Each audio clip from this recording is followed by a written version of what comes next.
Usually when you think about the origins of modern international adoption, you probably picture a quiet legal office, Yeah. right? Or maybe a maternity ward. Right. Yeah. You sort of assume there's careful planning, deliberate family building, and, above all, strict laws designed to protect the most vulnerable people involved. You'd certainly hope so. I mean, we tend to view adoption through the lens of modern child welfare, a system built entirely around the best interests of the child, surrounded by rigorous safeguards. But when you actually dig into the source material, and we have a massive stack of it today, you realize the modern system wasn't invented in the legal office at all. No, not even close. It was invented on a Cold War battlefield. Yeah. And today's deep dive is going to map exactly how that happened. We are tracing the origin story of the modern international adoption pipeline. That's a really complex history. It really is. And our guides for this are some incredibly thorough sources. We've got peer-reviewed scholarship from historians like Arissa O and Alana Kim,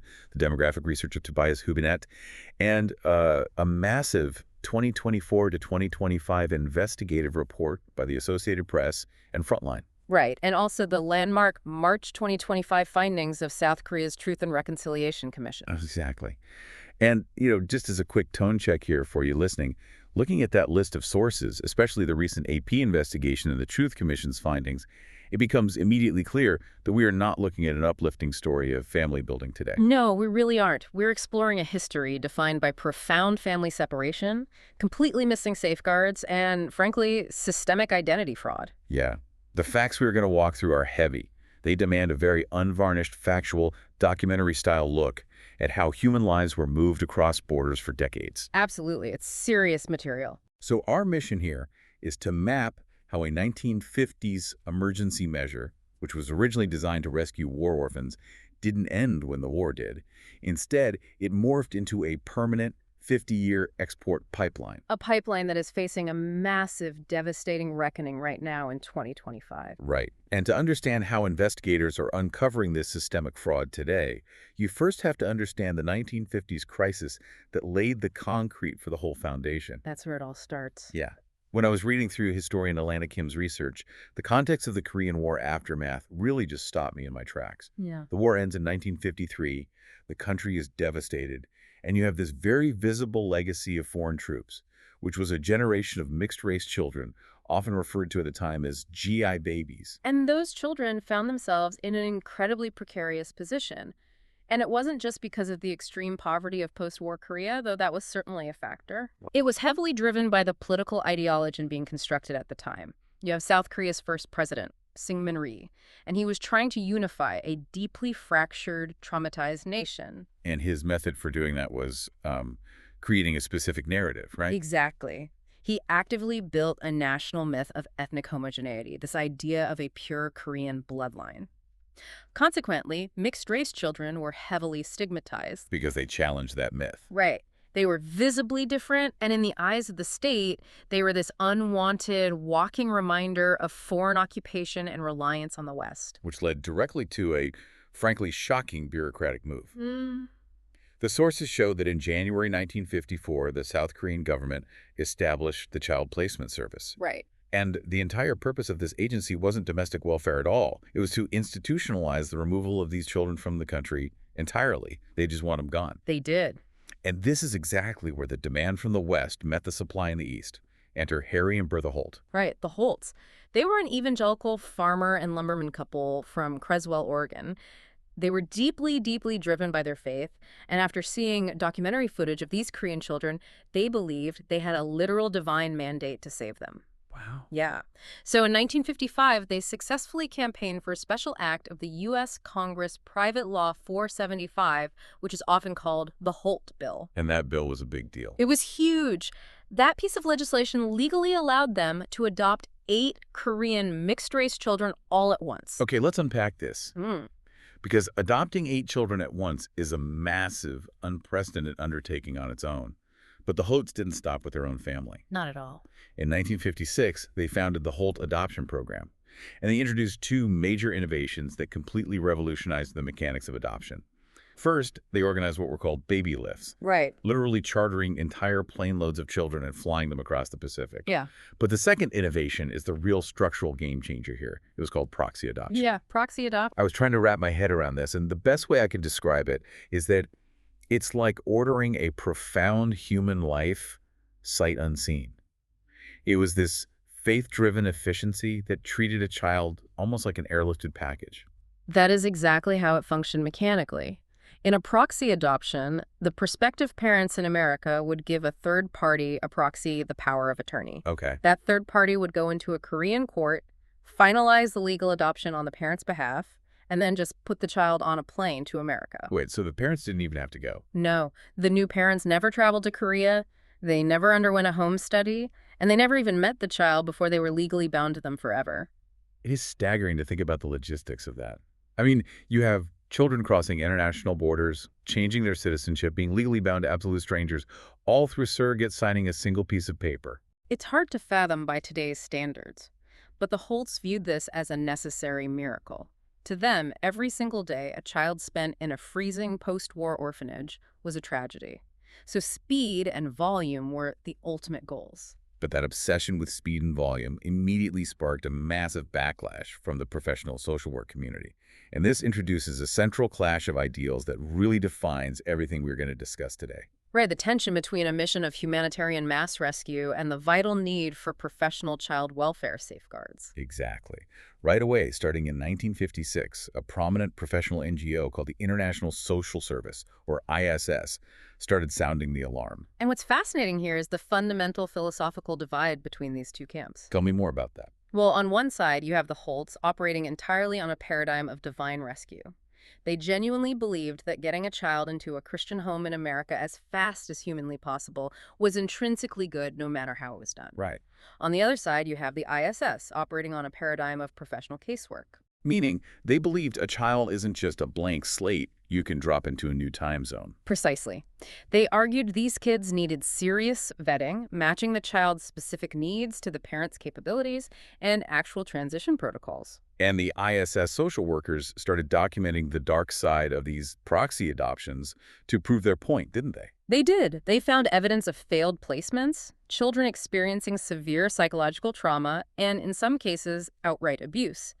They argued that by completely bypassing traditional social work, this proxy system was essentially a reckless gamble with a child's life. And the ISS waged a really fierce, coordinated campaign from 1956 to 1961 to get proxy adoptions banned entirely. Yes. They argued that standard adoption practices like supervised probationary periods were not just bureaucratic red tape. They were the essential protections required for a child's basic safety. But wait, I have to push back here because if we put ourselves in the context of a post-war emergency, wasn't a fast, imperfect rescue better than leaving children in a devastated, impoverished country? That's the argument, yeah. I mean, how do we weigh the urgency of a literal war zone against the slow, methodical pace of paperwork?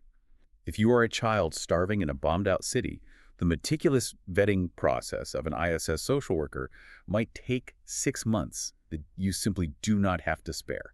That is the classic ethical dilemma of emergency relief, and it is exactly the tension that makes this history so deeply complicated. Right. Yes, the immediate material conditions of those children might have improved drastically, but the ISS's counter-argument was that trauma doesn't end just because the airplane lands in Oregon. Yeah. If you place a deeply traumatized child into an unprepared, unvetted home, you risk simply substituting one form of suffering for another. That makes a lot of sense. And ultimately, the U.S. government sided with the social workers. In 1961, a U.S. immigration amendment effectively killed proxy adoption by requiring the adopting parents to have actually seen the child prior to the legal finalization. So, on paper, proxy adoption officially ends in 1961. But the thing is, you can't just unbuild that kind of infrastructure. No, you really can't. The legal loophole closed, but the physical and bureaucratic machinery of moving children from Korea to the West had already been perfected. And instead of shutting down when the post-war emergency faded, the sources show that it mutated. Mutated is a good word for it. As we move into the 1960s, 70s, and 80s, we see this temporary wartime fix transform into a permanent, highly lucrative bureaucratic machine. And the sheer scale of the volume increase over those decades is difficult to overstate. Give me the numbers. According to scholar Tobias Hübinette, The total number of children sent abroad is estimated to be around 200,000. 200,000. Wow. Yeah, let's break down how that accelerated. In the 1960s, the volume was roughly 6,000 children. By the 1970s, it jumped to around 46,000. That is a massive jump. And the absolute peak was the 1980s, where an estimated 66,000 children were adopted internationally. In the single year of 1985 alone, 8,837 children were sent overseas. Oh my God. Think about the logistics required for that. That is roughly 24 children leaving the country every single day. And what the research highlights is that the identities of those 24 children a day had completely shifted. Right, they weren't the same demographic anymore. They were no longer the mixed-race GI babies from the war. By the 70s and 80s, the agencies were exporting the children of the poor disabled children and overwhelmingly the children of unwed mothers. Yes. And the South Korean government had empowered 4 private agencies, including the Holt Agency, to run this entire market. If we connect this to the bigger picture, we really have to look at what was happening inside South Korea during that specific peak in the 1980s. Because it was a boom time. Exactly. This was the era of South Korea's economic miracle. The country was rapidly industrializing, building massive wealth, and actively preparing to showcase its modern success to the entire world by hosting the 1988 Seoul Olympics. Right. And yet, simultaneously, it remained a leading baby exporting nation. The state essentially realized that foreign adoption was a highly effective cost-saving measure. Instead of spending government funds to build a domestic welfare system to support single mothers or struggling families, they could simply let private agencies export the children. Here's where it gets really interesting. Yeah. Well, interesting in a deeply unsettling way. The original emergency rescue mechanism essentially transformed into a franchise prototype. That's exactly what it was. It became a factory line that, instead of shutting down when the initial crisis faded, simply found a new raw material to export. Right. These 4 private agencies charged significant fees to the adoptive parents. Meanwhile, Western nations were experiencing their own declines in domestic adoption, which provided a steady, high-paying demand. The system became an entirely self-sustaining market. And it became so heavily market-driven and so aggressively competitive between those 4 agencies that even the South Korean government eventually recognized the moral hazard. Yeah, that's saying something. The AP investigation uncovered internal documents from the Korean Health Ministry in 1988 that literally stated the adoption agencies had become trafficking institutions. Wow, they actually put that in writing. They did. The Western press was beginning to scrutinize the glaring optics of a wealthy, modernizing nation exporting its own children like commodities right as they were trying to host the Olympics. Right, bad PR for the Olympics. Exactly. That international pressure finally forced Korea to announce in 1989 that it would try to phase out the system, though it took decades more for the numbers to drop significantly. You can't pump out 24 children a day for decades without leaving a massive bureaucratic footprint. And eventually, that paper trail catches up with the system. It always does. The missing safeguards that the ISS social workers were screaming about back in the 1950s, they echo directly into the devastating discoveries of fraud that investigators are cracking open right now. They really do. The 2024 investigation by the Associated Press and Frontline, followed by the March 26, 2025 interim report from South Korea's Truth and Reconciliation Commission, or TRC, have finally laid bare the specific mechanics of this system. And what did they find structurally? The TRC concluded that the state treated foreign adoption as a cheaper substitute for welfare, gave private agencies sweeping powers, and completely failed to oversee them. A recipe for disaster. And that lack of oversight allowed for the rampant systemic falsification of records. And when you look at the AP and Frontline reporting on the actual mechanism of this fraud, it is chilling. It is. We aren't just talking about sloppy paperwork. The agencies would take children who were simply lost, children whose parents were actively searching for them at police stations, and instead of reuniting them, they would officially record the child as abandoned on an orphan register so they could be sent abroad. Just heartbreaking. They disguised children who were born to unwed mothers to bypass the social stigma, but in doing so, they completely erased the child's true origins. And the mechanics of that erasure are profound. They routinely switched the identities of children if one child died or became too sick to travel. Wait, they would just swap the kids? They would just slot another child into that identity to fulfill the contract with the Western adoptive parents. They bypass parental consent entirely in many cases. That's just unbelievable. The AP investigation detailed how local officials and maternity wards were heavily incentivized to funnel children to these agencies, because all the while, the agencies were aggressively soliciting donations from Western adopters, turning child placement into a fiercely competitive, profit-driven enterprise. And the AP investigation found something particularly damning regarding those peak years between 1980 and 1987. They concluded that the great majority of children sent to the West during that specific window almost certainly had known relatives. Almost all of them. Let that sink in. These were not children without families. These were children legally severed from their families by a bureaucratic machine prioritizing export over reunification. But as massive as this reckoning is, it is currently facing severe limitations. Right, the TRC report. We have to look at the exact numbers from the Truth and Reconciliation Commission's 2025 findings.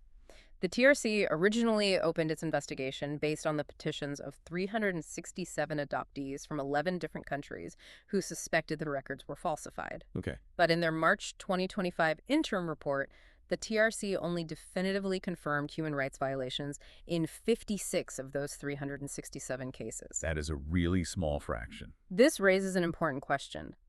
Why is there such a staggeringly low confirmation rate if the AP and historians agree the fraud was systemic? Yeah, why? And the answer lies in the very nature of the crime itself. When an agency actively falsifies a document, when they cross out a mother's name, alter a birth date, or invent a fake abandonment narrative on an intake form, they are actively destroying the exact evidence required to prove the fraud decades later. Right. The falsified records make proving the trauma incredibly difficult for the victims today. So what does this all mean for the people actually living through it? I mean, how do you even begin to repair the damage when the very state documents that are supposed to protect your identity are weaponized to erase it? It's devastating. If your birth certificate is quite literally a fiction written to facilitate a financial transaction, where do you even start looking for the truth of who you are? It is an almost impossible task, and it leaves thousands of adoptees in a state of profound legal and emotional limbo. The TRC did recommend official apologies, DNA testing to help reconnect families, and remedies to address citizenship gaps for adoptees who were never naturalized by their adoptive parents. But there is a massive caveat to all of this progress. Yeah. The investigation was suspended near its mandate deadline. Right. That leaves the vast majority of those petition cases completely unadjudicated. Furthermore, looking at the coverage of the TRC report, there is a fierce ongoing debate about the exact scale of the state's direct orchestration versus simple negligence. That's a huge point of contention. The TRC framed the fraud largely as a failure of oversight. That the government looked the other way while private agencies ran wild. But even one of the TRC's own investigators publicly criticized the report as half-baked, arguing that the government's role in facilitating this system was much more active than just negligence. And that debate over state complicity highlights the ongoing agony for both the adoptees and the displaced Korean families.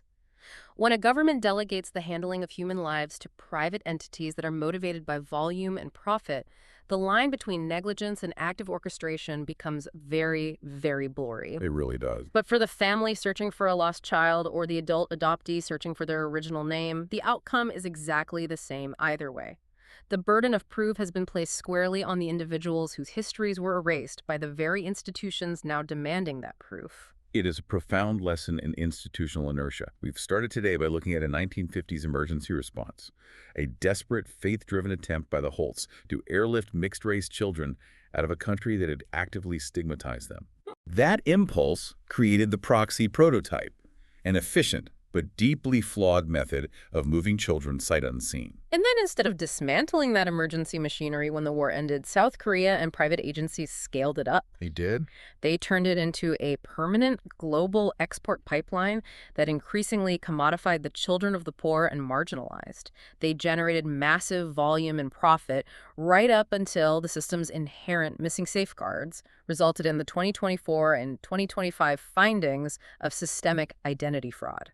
Yeah. The original tension we discussed, the clash between the humanitarian impulse to rescue and the cold reality of market forces, remains completely unresolved. Which brings us back to you, listening right now.